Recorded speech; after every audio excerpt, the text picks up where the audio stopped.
Hi guys, you are watching my channel Ehsan pets. अस्सलाम वालेकुम। मैं हूं एहसन ज़फ़र, कराची, पाकिस्तान से। तो गाइस, आज मैं आपके साथ डिस्कस करूंगा बर्ड्स की मेडिसिन को और प्रॉपर नॉलेज के साथ डिस्कस करूंगा। और याद रखें कि इसमें बहुत सारी मेडिसिन ऐसी हैं जो कि बग़ैर प्रिस्क्रिप्शन के नहीं लेनी चाहिए आप लोगों को। मैं जस्ट आपको आइडिया दे दूंगा, मैं आपको सिर्फ ये बताऊंगा कि ये मेडिसिन इस काम के लिए होती हैं।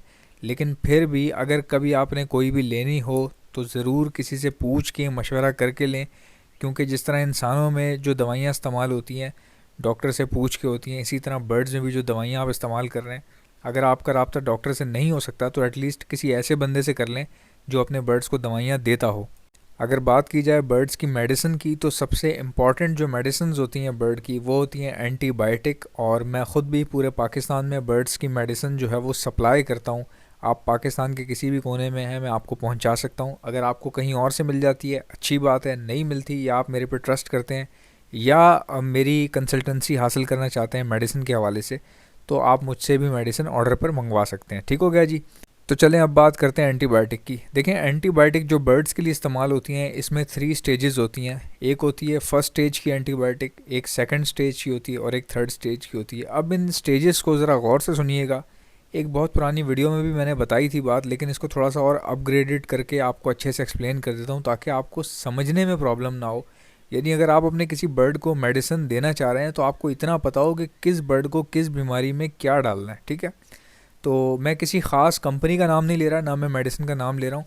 और चूंकि अलाउ भी नहीं है यूट्यूब पे किसी कंपनी का मेडिसिन का नाम लेना, उसकी वजह ये है कि बहुत सारे अनपढ़ लोग भी वीडियो देख रहे होते हैं, तो उनको अगर किसी मेडिसिन के बारे में बताया जाए तो वो क्या करते हैं, वो अपने बर्ड को नहीं देखते कि क्या मसला है क्या नहीं है, तो जो चीज़ वो देख रहे होते हैं वही जाके उठा के ले आते हैं।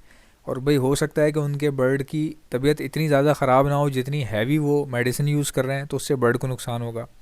और अगर बर्ड की तबीयत बहुत ही ज़्यादा ख़राब है और वो एक लाइट एंटीबायोटिक यूज़ कर रहे हैं, तो भी उनके बर्ड का ही नुकसान होगा। तो इसीलिए मैं मेडिसिन के नाम नहीं लेता। हाँ, जब मुझसे कोई परचेज़ करता है तो मैं उसको फिर बता देता हूँ सारी चीज़ें कि भाई ये मेडिसिन अच्छी है, इस तरह से है। तो मैं ख़ुद सप्लाई करता हूँ उन लोगों को, क्योंकि जो कंपनीज़, जितनी भी कंपनीज़ हैं ना, ये जो एंटीबायोटिक बनाती हैं या मल्टीवाइटामिन ले लें या आप कैल्शियम ले लें, जितनी भी अच्छी कंपनियाँ ऑथोराइज्ड, वो सारी की सारी 1000 ग्राम के डब्बे बनाती हैं जो कि वो डिस्ट्रीब्यूटर को प्रोवाइड करती हैं। अब अगर आप डायरेक्टली जाते हैं कंपनी के पास लेने के लिए, तो कंपनी सिर्फ होल सेलर को देती है जो दुकान हो जिसकी। अब आप ज़ाहिर है एक पैकेट अगर आप लेना चाह रहे हैं तो आप उनसे नहीं ले पाएंगे ना कंपनी से। कंपनी तो माल, जब तक आप ट्रक नहीं लेंगे वो आपकी बात ही नहीं सुनेंगे। तो इसलिए कंपनी अपना टाइम ज़ाया नहीं करती। दूसरा ये कि 1000 ग्राम से कम डब्बे क्यों नहीं बनाती कंपनी। अब 1000 ग्राम जो है वो बहुत ज़्यादा है। किसी के पास 5 पेयर हैं, किसी के पास 10 पेयर हैं, अगर किसी के पास 30 पेयर भी हैं तो भी 1000 ग्राम बहुत ज़्यादा होता है, 3 साल चल जाता है। तो इतना ज़्यादा कोई लेता नहीं है। ठीक है, लोग हमेशा थोड़ी लेते हैं, 100 ग्राम लेते हैं, 200 ग्राम लेते हैं। किसी के पास ज़्यादा पेयर हैं, 300 ग्राम लेते हैं। मिसाल दे रहा हूँ मैं आपको।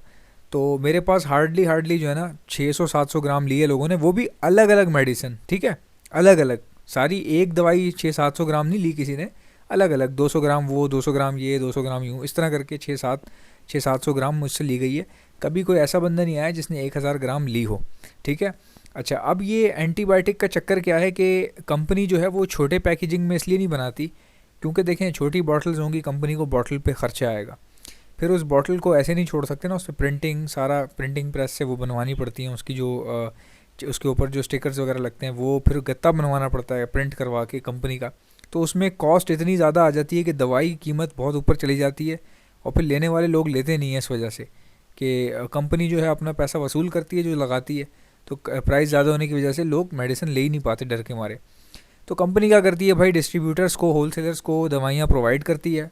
अब ये उनकी मर्ज़ी है कि वो 100 ग्राम दें, किसी को 200 ग्राम दें, या जो भी करें आगे, वो फिर उनका अपना मसला है। इस तरह से ही होता है। अगर आप मुझसे लेंगे तो मेरे पास से आपको कम से कम मिनिमम क्वांटिटी जो है वो 50 ग्राम मिल जाएगी, और मिनिमम क्वांटिटी, इससे ज़्यादा फिर आपकी मर्ज़ी है। अगर आप 2000 ग्राम बोलेंगे तो वो भी मिल जाएगी। अच्छा, कहने का मकसद क्या है कि फ़र्स्ट स्टेज की जो एंटीबायोटिक है, इसका चक्कर क्या है। देखें, फ़र्स्ट स्टेज की जो एंटीबायोटिक है ना, ये इस्तेमाल की जाती है बीमारी आने से पहले। इसको फ़र्स्ट स्टेज की लाइट एंटीबायोटिक इसलिए कहा जाता है कि भाई इससे बर्ड को कोई प्रॉब्लम नहीं होगी, कोई साइड इफ़ेक्ट नहीं होता है इसका। ठीक है, और ये बहुत ही, समझ लें कि इसका लो इफ़ेक्ट होता है लेकिन बहुत अच्छा होता है। अभी ये इस्तेमाल क्यों होती है मैं आपको बताता हूँ। मिसाल के तौर पे किसी के पास बच्चे मर रहे हैं, पेरेंट्स सही फीड करवा रहे हैं लेकिन बच्चे किसी इंटरनल बैक्टीरियल इन्फेक्शन की वजह से हो सकता है मर रहे हों, या कोई भी अंदर उनके प्रॉब्लम है, मोशन हो रहे हैं, पेट के अंदर तकलीफ़ है, सांस लेने में तकलीफ़ है, तो इस वजह से बच्चे मरते हैं। तो लाइट एंटीबायोटिक इसीलिए इस्तेमाल होती है कि बच्चे जो हैं वो बच जाएं। और एक दिन का चूज़ा भी ये लाइट एंटीबायोटिक पी सकता है। अब दूसरा ये कि अगर आपके पास ब्रीड नहीं की हुई, मिसाल के तौर पे कोई चूज़ा ही नहीं है, तो आप अपने तमाम बर्ड्स को दे सकते हैं डेली बेसिस पे, क्योंकि बर्ड जो है ना बहुत ज़्यादा सर्दी लगने से या बहुत ज़्यादा गर्मी लगने से उसकी हालत ख़राब होती है, या वो बीमार पड़ सकता है, या उसकी बॉडी में बैक्टीरिया बन सकता है। तो लाइट एंटीबायोटिक अगर आप देंगे तो आप बहुत सिक्योर साइड पे रहते हैं। और सर्दी में तो लाइट एंटीबायोटिक डेली बेसिस पे देना मजबूरी बन जाता है, ख़ास करके वो बर्ड जो सेंसिटिव होते हैं, जैसे बजरी जो है उसको देनी पड़ती है, कॉकटेल्स को देनी पड़ती है। लव बर्ड में ये होता है कि बच्चे जब दिए हैं तो बच्चे बचाने के लिए लोग इस्तेमाल करते हैं, वैसे लव बर्ड में उसके अलावा बच्चे दिए बगैर वैसे अगर पेयर आपने रखे हुए तो उसमें कोई इतना बड़ा प्रॉब्लम आता नहीं है। ठीक हो गया जी। फर्स्ट स्टेज की एंटीबायोटिक का ये फ़ायदा है कि वो अगले 40 दिन तक बॉडी में बैक्टीरिया नहीं बनने देती। ठीक हो गया। 40 दिन बाद बॉडी में सेल्स दोबारा से चेंज होते हैं, नए बनते हैं, पुराने जो हैं ख़त्म हो जाते हैं, नए सेल्स जनरेट हो जाते हैं बॉडी में। तो फिर उस दवाई का असर 40 दिन बाद ख़त्म हो जाता है, फिर आपको दोबारा से देनी पड़ती है वो। तो हम लोग क्या करते हैं, जो जिनके पास महंगे बर्ड्स हैं वो लाइट एंटीबायोटिक भाई डेली बेसिस पे चलाते हैं, इसका कोई नुकसान ही नहीं है क्योंकि। अच्छा, अब बात करते हैं जी सेकंड स्टेज की एंटीबायोटिक। सेकंड स्टेज की एंटीबायोटिक थोड़ी सी इससे ज़्यादा इफेक्ट वाली होती है। अब मिसाल के तौर पे अगर आपके पास लाइट एंटीबायोटिक रखी हुई है, ठीक है, अगर आपने वो 1 ग्राम 2 लीटर पानी में डालनी है, ठीक है, तो आप 2 ग्राम 1 लीटर पानी में डालेंगे तो वो ऑटोमेटिकली फर्स्ट स्टेज की जो एंटीबायोटिक है वो सेकंड स्टेज की एंटीबायोटिक बन सकती है। ये मैं आपको आइडिया दे रहा हूँ, ठीक है। इसके अलावा आप कोई ऐसी सेकंड स्टेज की एंटीबायोटिक ले सकते हैं जो ऑलरेडी जो है वो हैवी डोज बनी हुई होगी, आपको उसमें कुछ चेंजिंग नहीं करनी पड़ेगी। ठीक हो गया जी। अच्छा, अब थर्ड स्टेज क्या होती है? देखें, थर्ड स्टेज होती है जिसको हम क्रिटिकल स्टेज कहते हैं, और एक तरह से लास्ट स्टेज आप समझ लें, क्योंकि ऐसा बर्ड जो बेचारा बहुत ज़्यादा बीमार है, उसने खाना पीना छोड़ दिया और गर्दन नीचे गिरा दी है, ठीक है, आखिरी सांसों में चल रहा है वो, तो ऐसे में लगता है इंजेक्शन, या तो लगता है इंजेक्शन या फिर लगती है थर्ड स्टेज की एंटीबायोटिक मुंह से इंजेक्ट करके पिलानी पड़ती है। ठीक है। अच्छा, ये जो है ना, ये लिक्विड फॉर्म में होती है। जो मैंने फर्स्ट स्टेज की एंटीबायोटिक बताई है वो पाउडर फॉर्म में होती है। अब ये लिक्विड फॉर्म में है, इसको जाहिर सी बात है इंजेक्शन में या किसी ड्रॉपर में डाल के आपको बर्ड के मुंह के अंदर पकड़ के डालना होता है, क्योंकि बर्ड पानी तो भाई पिएगा नहीं जब उसने गर्दन ही छोड़ दी है ट्रे पे, बिल्कुल। अच्छा, अब इस थर्ड स्टेज की एंटीबायोटिक का काम क्या है भाई? अगर आपके बर्ड में अल्लाह ने लाइफ बाकी रखी है, अगर बाकी रखी है या उसकी नसीब में ज़िंदा रहना है, तो ये जो थर्ड स्टेज की जो हार्ड एंटीबायोटिक है, जब ये आप पिलाएंगे तो उसके कुछ ही घंटों में, 5 से 6 घंटों में बर्ड का फ़ैसला हो जाएगा। ठीक है। अगर उसकी लाइफ बाकी हुई तो वो बच जाएगा, अगर नहीं बाकी हुई तो अल्लाह अल्लाह खैर सल्ला, तो फिर हम अपने बर्ड के लिए दुआ करेंगे और वो इस दुनिया से रुखसत हो जाएगा। ठीक है जी। ये हो गई hard antibiotic, last stage, third stage की एंटीबायोटिक। ये पहले मेरे पास नहीं थी क्योंकि ये बहुत एक्सपेंसिव होती है, बहुत तो नहीं, खैर लाइट एंटीबायोटिक से थोड़ी एक्सपेंसिव होती है। तो मैं ये रिसेंटली अभी मैंने जो है ये ऐड की है अपने कलेक्शन में, जो मैं सप्लाई करता हूँ बर्ड्स की मेडिसिन, उसमें मैंने इसको ऐड किया रिसेंटली। अच्छा, ये जो है वो लाइट एंटीबायोटिक ज़्यादा बिकती है मेरे पास। रिपीटेड ऑर्डर जो आते हैं ना वो लाइट एंटीबायोटिक के आते हैं धड़ाधड़, क्योंकि माशाल्लाह काम भी अच्छा कर रही है वो। काफ़ी पुराने कस्टमर हैं जो 3-4 बार ले चुके हैं पहले, फिर 5वीं बार मंगवाते हैं, और मैं ख़ुद भी ये इस्तेमाल कर रहा हूँ लाइट एंटीबायोटिक। अच्छा, लाइट एंटीबायोटिक आपने डेली बेसिस पे देनी होती है, बर्ड बीमार हो या ना हो। ठीक है, अगर ब्रीड आई हुई है तो ब्रीड के टाइम पे ख़ास तौर पे, ताकि बच्चे ना मरें, तो लाइट एंटीबायोटिक ज़्यादा इस्तेमाल होती है। अब जो थर्ड स्टेज की एंटीबायोटिक है ना, वो कम इसलिए इस्तेमाल होती है कि भाई जब कोई बर्ड क्रिटिकल कंडीशन में आएगा तो ही वो इस्तेमाल होगी ना, वो पहले से थोड़ी हो सकती है। पहले से जो इस्तेमाल होती है वो लाइट एंटीबायोटिक है जो बॉडी में बैक्टीरिया बनने नहीं देती। ठीक है। तो ये थर्ड स्टेज की जो हैवी जो डोज़ है, ये आप कभी भी अपने बर्ड को बीमार होने से पहले नहीं देंगे भाई, क्योंकि ये बहुत हार्ड होती है। ये फैसला कर देती है, फैसला कौन होती है? ये फैसला कर देती है, तीर होती है, या तो ये आर करती है या पार करती है। तो इसीलिए ये आपने अपने बर्ड को तभी देनी है जब वो बेहोश हो गया हो, या उसका बिल्कुल गर्दन उसने छोड़ दी हो, ट्रे पे बैठ गया है, नहीं बस आपको समझ नहीं आ रही कि ये अब ज़िंदा होगा भी कि नहीं होगा, उस टाइम पे आपने देनी होती है। ठीक है। अच्छा, ये हो गई एंटीबायोटिक्स की, तीनों मैंने समझा दी हैं आपको। अब फर्स्ट स्टेज की एंटीबायोटिक में बहुत सारी आती हैं, सेकंड स्टेज में भी बहुत सारी आती हैं, थर्ड स्टेज में भी बहुत सारी आती हैं। ठीक है। लेकिन मैं वही सप्लाई करता हूँ जो मैं प्रैक्टिकल करता हूँ, जिनका इस्तेमाल कर चुका होता हूँ, या मैं किसी को दे के उससे रिज़ल्ट चेक करवा चुका होता हूँ। ठीक है। तो मेरे पास बड़ी ऑथेंटिक होती है, क्योंकि जिस डिस्ट्रीब्यूटर से मैं लेता हूँ बहुत अच्छा बंदा है, बहुत नाइस बंदा है वो, और उसका एक्सप्लेन करने का तरीका भी बहुत अच्छा है। वो मैं कभी भी ज़िंदगी में ऐसे मुंह उठा के कोई चीज़ लाता नहीं हूँ, ठीक है ना।